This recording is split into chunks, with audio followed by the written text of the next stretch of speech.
Islamic TV, একটি সুন্দর পৃথিবীর জন্য।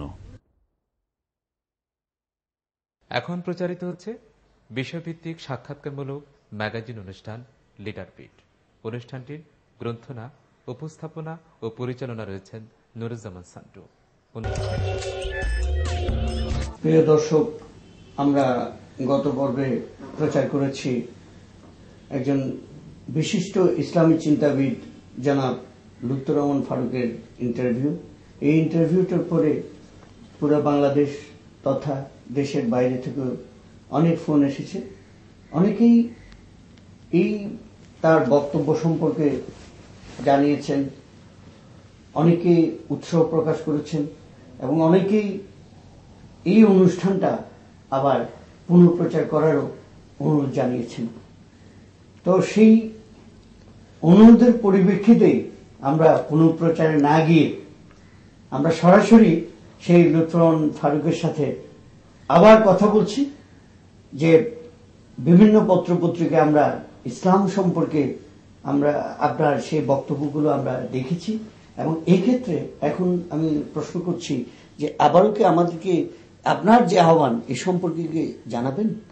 জি, বিশ্ব মানব সম্প্রদায়কে আমি লুৎফর রহমান ফারুক আবারও অত্যন্ত দৃঢ়তার সাথে জানাচ্ছি যে আমি ইমাম মাহদীর প্রধান সেনাপতি, বিশ্ব মানবের হেদায়েতকারী এবং আমি দাজ্জাল খতমকারী বিশ্ব ত্রাণকর্তা।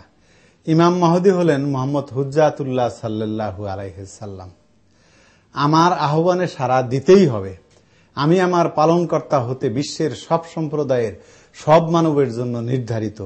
আমি বিশ্ববাসীকে বাংলাদেশ সহ মুসলিম বিশ্বের দিকে তাকাতে আহ্বান করে অত্যন্ত দৃঢ়তার সাথে অবগত করাচ্ছি যে আমার কথা না মানা পর্যন্ত, আমার আহ্বানে সাড়া না দেওয়া পর্যন্ত বিশ্বব্যাপী মানব সমাজে যে অশান্তির দাবানল জ্বলে উঠেছে তা নিভবে না।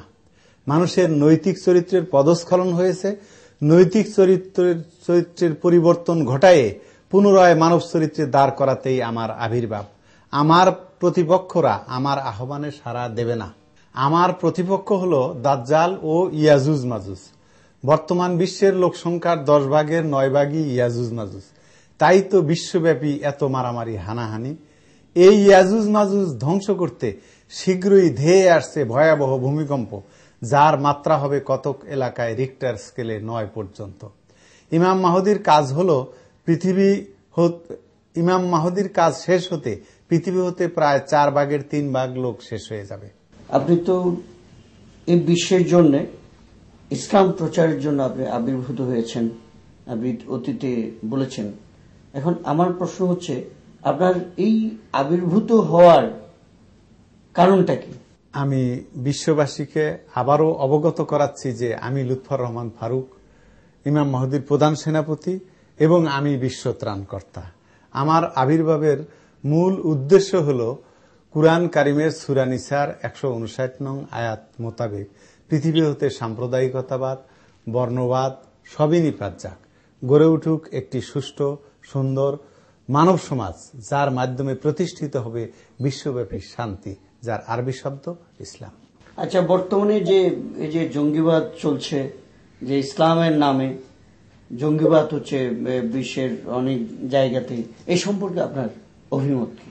বিশ্ববাসীকে বিশেষভাবে অবগত করাচ্ছি যে যারা রাসূল মুহাম্মদ সাল্লাল্লাহু আলাইহি সাল্লামের দোহাই দিয়ে বিশ্বব্যাপী জিহাদের নামে জঙ্গিবাদী হয়ে বিশ্বকে অস্থিতিশীল করে তুলেছে, তারা আসলে ইসলামপন্থী নয়। তারা তথাকথিত ইসলামপন্থী এবং তারা ইসলামের দোহাই দিয়ে অন্যান্য ধর্মাবলম্বীদের কাছে হুজুর পাক সাল্লাল্লাহু আলাইহি ওয়াসাল্লামকে হেয় প্রতিপন্ন করেছে। মোল্লাতন্ত্রীরা এই জঙ্গিবাদে বিশ্বাসী। জঙ্গিবাদ ইসলাম নয়।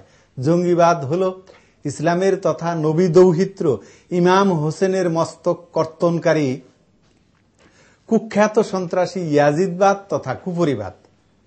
কেননা কুরআন কারিমে আল্লাহ পাক সূরা মায়েদার 32 নং আয়াতে বলেছেন, যে কেউ বিনা কারণে কাউকে হত্যা করলো সেজন্য পৃথিবীর সমস্ত লোককেই হত্যা করলো, আর যে কেউ কারো প্রাণ রক্ষা করলো সেজন্য পৃথিবীর সমস্ত লোকেরই প্রাণ রক্ষা করলো। কুরআনের কথা মোতাবেক বর্তমানের মোল্লাতন্ত্রীদের জঙ্গিবাদী কুফরিবাদ ইসলাম তো পরিপূর্ণরূপে হুজুর পাক সাল্লাল্লাহু আলাইহি সাল্লাম নিজেই প্রতিষ্ঠিত করে গেছেন এবং ইসলামের রক্ষক স্বয়ং আল্লাহ তাআলা। প্রকৃত ইসলাম ত্যাগ করে নিজেদের মন গড়া মতবাদ পালন ও প্রচার করে তা হয়েছে তথাকথিত ইসলাম তথা কলুষিত 72 ফেরকায় বিভক্ত। 72 ফেরকার বেড়াজালে আবদ্ধ মোল্লাদের গলায় এখন বিষ ফোড়া। হুজুর পাক সাল্লাল্লাহু আলাইহি সাল্লাম নিজে কাফেরদের বিরুদ্ধে যুদ্ধ করে ইসলাম প্রতিষ্ঠিত করেন। অতঃপর তিনি বলেছেন, আমরা ছোট জিহাদ হতে বড় জিহাদের দিকে প্রত্যাবর্তন করলাম। তিনি আরো বলেছেন, নফস বা কুপ্রবৃত্তির বিরুদ্ধে জিহাদ করাই শ্রেষ্ঠ বা বড় জিহাদ।